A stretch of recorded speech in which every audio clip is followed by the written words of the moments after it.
नमस्कार दोस्तों, English scanner में आपका स्वागत है। आज के वीडियो में हम सॉल्व करेंगे सब्जेक्ट वर्ब एग्रीमेंट के ऊपर एक प्रैक्टिस सेट, जहां हम सीखेंगे करेक्ट वर्ब फॉर्म को सिलेक्ट करना। तो चलिए शुरू करते हैं। हमारा पहला question, all his luggage dash been stolen. हमारे ऑप्शंस हैं हैज और हैव। अब देखिए यहाँ ये जो वर्ड है लगेज, आपको याद रखना है लगेज हमेशा सिंगुलर की तरह ट्रीटेड होता है। ये हमेशा सिंगुलर नाउन होता है और इसके बाद में इसके पीछे हम हमेशा सिंगुलर वर्ब का यूज करते हैं। इसीलिए हैज और हैव में हमारा सही आंसर होगा हैज। सो सही आंसर है all his luggage has been stolen. Okay, हमारा दूसरा question, 5,000 rupees dash a small amount for you. अब देखिए ऑप्शंस है इज और आर। अब ये जो 5,000 रुपीज, ये वैसे तो दिखने में 5,000 है और यहाँ भी एस लगा हुआ है, लेकिन ये जो 5,000 रुपीज है ये एक एक कलेक्टिव यूनिट, ये सिंगल यूनिट की तरह यूज हो रहा है। और अगर सिंगल यूनिट की तरह कोई लमसम मनी यूज हो तो उसके बाद हमेशा आपको सिंगुलर वर्ब का यूज करना है। ठीक है, इसीलिए इज और आर में हमारा जो आंसर होगा वो होगा is. 5,000 rupees is a small amount for you. Okay, हमारा तीसरा question, 5,000 rupees dash distributed among the children। यहां भी देखिए 5,000 रुपीज ही है हमारा, लेकिन यहाँ सिचुएशन थोड़ा अलग है। क्या है, यहाँ जो 5,000 रुपीज आपका है ये क्या हो रहा है, ये स्कैटर्ड हो रहा है, डिवाइडेड हो रहा है, मतलब अलग अलग जगह ये स्कैटर्ड हो रहा है। अगर ऐसी बात है तो आपको याद रखना है कि आपको प्लूरल वर्ब यूज करना है। ठीक है, तो इसीलिए यहाँ हमारा आंसर होगा are. 5,000 rupees are distributed among the children. ठीक है, हमारा चौथा question, to swim and to dance dash my hobbies. अब देखिए यहाँ ऑप्शंस है इज और are. To swim and to dance, यहाँ दो एक्शन की बात हो रही है, ये एक एक्शन और ये दूसरा एक्शन। तो यहाँ दो एक्शन को यहाँ हॉबीज बताया जा रहा है, इसीलिए यहाँ हमारा जो वर्ब होगा वो प्लूरल होगा। To swim and to dance are my hobbies. Okay, हमारा पांचवा question, Robin Hood the leader of the people dash very brave. अब देखिए यहाँ the leader of the people, ये जो पार्ट है ये क्या है, ये है अपोजिटिव। यानी ये जो असली सब्जेक्ट है रॉबिन हुड, उसका परिचय देने के लिए इसका यूज हो रहा है। ठीक है, अब रॉबिन हुड ये है हमारा असली सब्जेक्ट। अब रॉबिन हुड ये जो ये सिंगुलर नाउन है, तो इसके लिए हमें सिंगुलर वर्ब का यूज करना है जो है वाज। सो सही आंसर होगा Robin Hood the leader of the people was very brave. ठीक है, समझ। हमारा अगला question, question number 6, no students dash got full marks. अब यहाँ देखिए कि हमारा क्या है, नो स्टूडेंट्स। ओके, आपको याद रखना है कि नो के बाद जो नाउन है, आपको याद रखना है नो के बाद जो नाउन है, अगर ये सिंगुलर प्लूरल होता है तो आपको भी प्लूरल वर्ब यूज करना है। ठीक है, लेकिन अगर नो के बाद जो नाउन है ये सिंगुलर होता है तो आपको सिंगुलर वर्ब यूज करना है, ये आपको याद रखना है। ठीक है, तो यहाँ नो स्टूडेंट, स्टूडेंट्स हमारा प्लूरल वर्ब, प्लूरल नाउन है, इसीलिए हैज और हैव में हमारा जो वर्ब हैव है वो यूज होगा, क्योंकि वो प्लूरल है। तो सही आंसर होगा no students have got full marks. Okay, समझ में आ गया। अब बढ़ते हैं क्वेश्चन नंबर 7 की ओर। यहां भी आप देखिए एक बात कि यहां है क्या, no progress dash been made till now. अब देखिए यहाँ क्या है, नो के बाद हमारा जो नाउन है प्रोग्रेस, वो सिंगुलर नाउन है। ठीक है, तो एक ही रूल यहाँ अप्लाई होगा।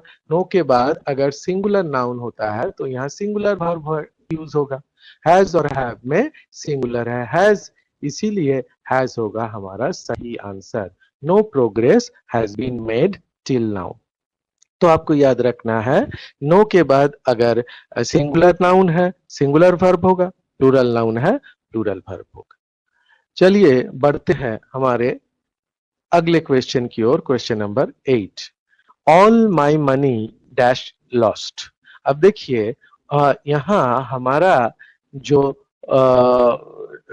प्रोनाउन है वो है ऑल। ठीक है, अब ऑल क्या है, ऑल आपको याद रखना है एक इनडिफिनाइट प्रोनाउन है। क्या है, इनडिफिनाइट प्रोनाउन। ठीक है, और इनडिफिनाइट प्रोनाउन के लिए हमेशा आपको याद रखना है कि उसके बाद का जो नाउन आता है और वो नाउन आपको देखना है।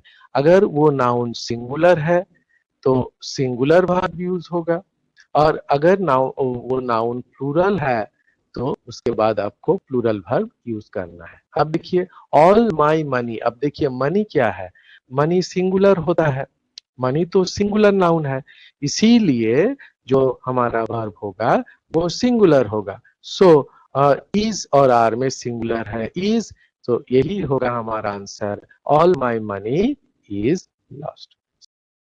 हमारा अगला question, question number 9। Few buses dash running on the road today.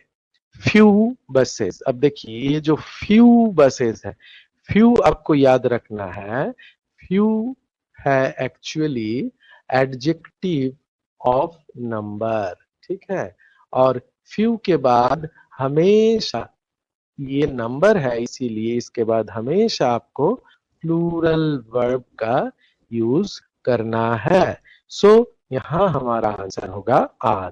Few buses are running on the road today. Okay, बढ़ते हैं हमारे अगले क्वेश्चन, क्वेश्चन नंबर 10 की ओर। Some of my ideas dash accepted by the boss. अब देखिए यहाँ सम।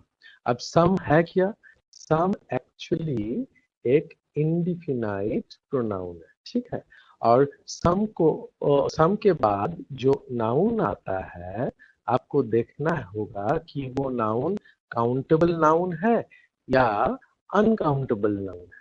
ठीक है, अगर काउंटेबल नाउन हो और वो प्लूरल नंबर में हो तो उसके बाद हमेशा प्लूरल वर्ब यूज होगा, लेकिन अगर वो अनकाउंटेबल नाउन हो तो उसके बाद हमेशा आपको सिंगुलर वर्ब यूज करना है। अब देखिए यहाँ क्या है, सम ऑफ माई आइडियाज। अब देखिए आइडियाज, आइडियाज काउंटेबल है, एक आइडिया, दो आइडिया, तीन आइडिया। अगर आइडिया काउंटेबल है तो क्या होगा, यहाँ आपको प्लूरल वर्ब का यूज करना है जो कि है वेयर। सो हमारा आंसर होगा were some of my ideas were accepted by the boss. Okay, ठीक है दोस्तों, ये वीडियो अगर आपको पसंद आ रहा है तो जरूर उसको लाइक और शेयर कीजिए, और इस तरह की इंफॉर्मेटिव वीडियो के लिए आप इस चैनल इंग्लिश स्कैनर को सब्सक्राइब कीजिए।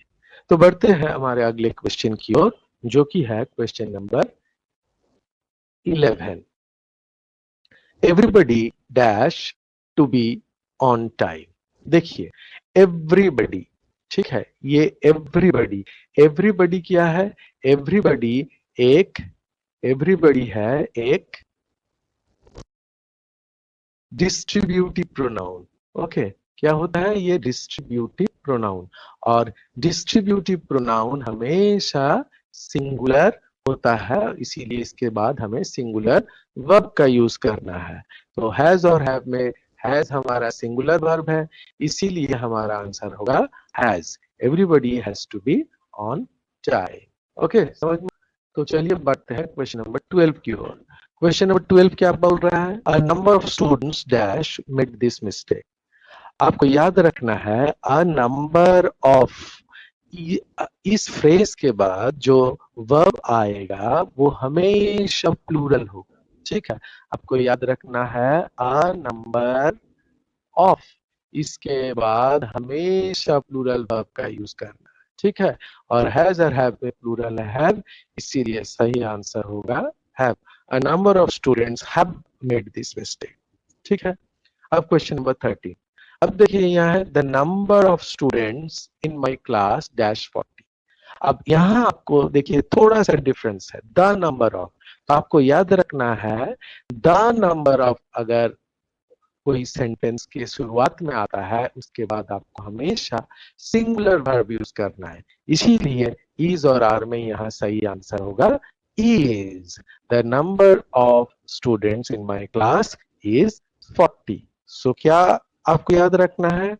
नंबर ऑफ आएगा तो प्लूरल, द नंबर ऑफ आएगा तो सिंगुलर। ठीक है, अब question number 14।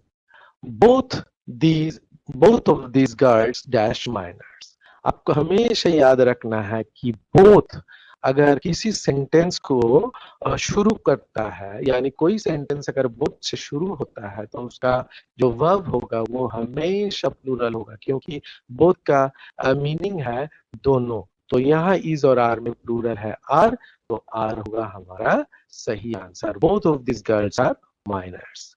Question number 15। A large amount of sugar dash imported from Cuba। अब देखिए large amount of sugar, अब देखिए आपको याद रखना है जहां भी amount of है, amount of हमेशा आपको याद रखना है ये क्वांटिटी को सूचित करता है। क्वांटिटी यानी परिमाण, और इसको गिना नहीं जा सकता, तो इसके लिए ये हमेशा सिंगुलर नाउन होता है, इसीलिए इसका जो वर्ब होगा वो भी सिंगुलर वर्ब होगा। इज और आर में सिंगुलर है इज, इसीलिए आंसर होगा इज। ओके, समझ में आ गया है? अगला क्वेश्चन है question number 16। 10 kilometres dash a long distance. यहाँ देखिए 10 किलोमीटर्स, 10 यहाँ प्लूरल नंबर है, लेकिन आपको याद रखना है 10 किलोमीटर ये सारा डिस्टेंस एक सिंगल यूनिट को दर्शा रहा है, इसीलिए यहाँ जो वर्ब होगा वो सिंगुलर होगा, इसीलिए यहाँ सही आंसर होगा इज और आर में इज।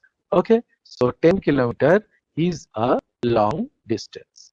हमारा अगला क्वेश्चन, the news you gave me dash false.